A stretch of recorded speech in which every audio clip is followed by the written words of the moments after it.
Well, I'm now a lifetime member of Gun Owners of America, which is cool. So, this organization, I think, is far more effective than the NRA, which I'm a member of the NRA, but I'm not a lifetime member. Probably the next thing I'm going to go for a lifetime member of is Jews for the Preservation of Firearms Ownership, which I believe is a tax deduction on that because it's an educational, non-political, don't lobby Congress type of organization just to educate people on the evils of gun registration, which have always preceded genocides, which is what Hitler did in Nazi Germany when he passed the Nazi weapons law of March 1938.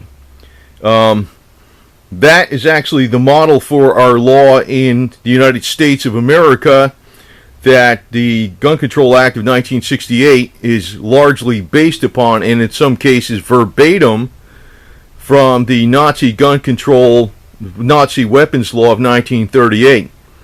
That is actually where the sporting weapons clause came into being, which has nothing to do with the right, the God-given right, which is protected by the Second Amendment to protect ourselves, which mainly is not just from criminals, but it's from rogue. The biggest criminals become involved in backing and using the government as a tool of extortion. That's really what happens. And that was even lost in New Jersey in 1966, 2 years before the 1968 Gun Control Act was passed nationally. In New Jersey, they passed the Firearms ID Card Law, I guess you would call it that, or the Sill Gun Control Law of 1966. Arthur Sill was the Attorney General in New Jersey in 1966, with Richard Hughes, the Democratic governor. Arthur Sill also knew Senator Thomas Dodd Sr. of Connecticut very well. Senator Thomas Dodd Sr. Had a copy of the Nazi weapons law of 1938, had it translated into English, and lifted a lot of it verbatim and put it in national law in 1966. But 2 years prior to that, in 1966, New Jersey came out with even more draconian laws that, in a way, helped the 1968 Gun Control Act to pass. A lot of this was also based upon the emotional events of the assassination of John F. Kennedy, our president, who was actually going against the grain, supposedly, ostensibly, per major media, committed by Lee Harvey Oswald, but it's quite obvious with research after that, Lee Harvey Oswald did not have anything to do with it, and his role as a supposed communist was a false front to get him involved inside of Cuba near Castro to have Castro assassinated. Lee Harvey Oswald was actually a 100% pro-USA dedicated Marine, and he was set up for the job as the patsy.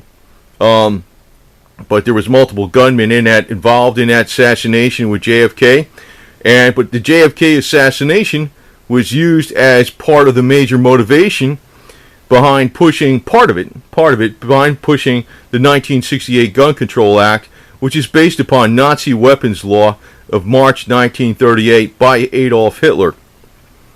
And New Jersey preceded the National Act of Gun Control Act in 1968 by 2 years. In 1966, it also implemented firearms ID cards, police reports, and background checks on every single individual with an approval upon the whim of the authorities, and fingerprints.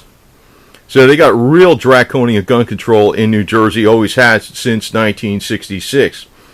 So another organization I'm going to look into get into, I'm a member of, but probably not too many non-Jews that are members of the Jews for Preservation of Firearms Ownership, and who knows, I might be probably only a handful of lifetime members, and I'm going to try to get on with that and be a lifetime member for Jews and for the preservation of firearms ownership, an educational thing. But first one I want to get on with is Gun Owners of America, and I think Gun Owners of America is far more effective than the NRA. Actually, Gun Owners of America actually split. Where they formed was they split from the NRA because the NRA was compromising too much. One of the big problems is, I think, I don't want to criticize the NRA too much because they're the big boys. But the thing is, they're the only big boys that can really freaking stop the train against us. And the deal is, I can't really say that just because Trump's in office, everything's fine. But who the hell knows what's going to happen in the future? Nobody knows the future. All I know is the evil minds that are freaking looking to control us and control the population through disarmament of America is one of the methods. Other methods are through excess taxation, curtailing freedom of speech, and other, draconian things whereby your property isn't yours because the EPA can dictate everything you do on your land. It's just another method. This, like the gun control, it's just another method to freaking destroy your freedoms. And if the way I look at it, one thing I do like, there's one Yankee motto I do like, which comes from the state of New Hampshire, is live free or die. If you got to have something to protect your rights, and you need something from the outside government to protect your rights, well, guess what? Then the government can take away those rights. These rights are ours inherently, and every individual has got to organize and fight back against government encroachment, and we got to actually really push them way back. So I'm glad I'm going to frame this and put it up on the wall here, and I'm glad I'm now a lifetime member of the Gun Owners of America. And this is my little M1 carbine. It's kind of a World War II vintage design. Pretty handy little rifle, to tell you the truth, and it's with the collapsible folding stock in stainless steel. Pretty nice survival rifle, to tell you the truth. Nice and handy and light, almost like a large pistol, but not bad, not bad. So in case you're wondering what the hell that thing is, some people are saying, what the hell is that?